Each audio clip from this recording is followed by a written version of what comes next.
Hey leaders, thank you so much for teaching today. This week will be May 29th, and we get to be in our third week studying the divisions of the books of the Bible as we go through this entire series over the summer. So this week we are on the books of history. Yeah, should be able to tell you those. That's Joshua, Judges, Ruth, 1st, 2nd Samuel, 1st, 2nd Kings, 1st, 2nd Chronicles, Ezra, Nehemiah, Esther. You will find this lesson plan in the Google Drive where it usually is.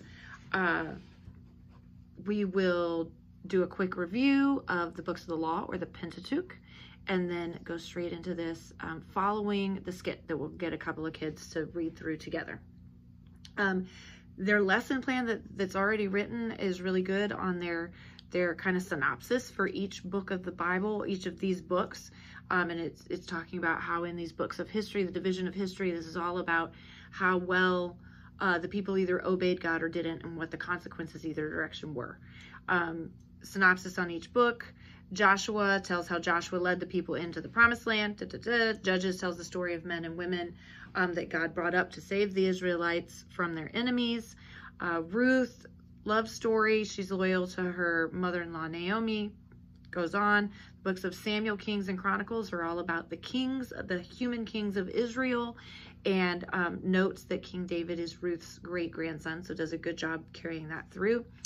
Then it talks about going forward, and Ezra and Nehemiah were the ones that God brought up as God was redeeming the people back into Jerusalem again, and that they rebuilt the wall, and then followed by Esther, who becomes the queen of Persia, but she is an Israelite, and God uses her again to rescue his people. So it's really cool. The application activities will be for the creative kids, continuing kind of working on that books of the Bible bookshelf for themselves, and then doing a watercolor painting of a few of the generations of their family. So maybe a grandparent, their parent, and themselves, looking at their personal history.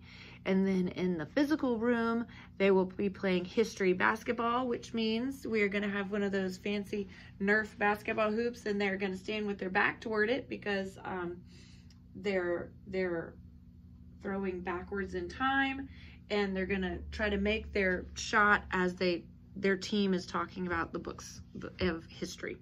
And then the other game that they'll play is there'll be cups or cans with the books written on them, and they will build a pyramid in order, reminding them of Ezra and Nehemiah as they rebuilt the wall around Jerusalem, and then they will throw something at it to knock it down, like when God led them in to conquer the promised land in Jericho. That's it. We're going to keep rolling. Thank you so much for leading this week. Talk to you later.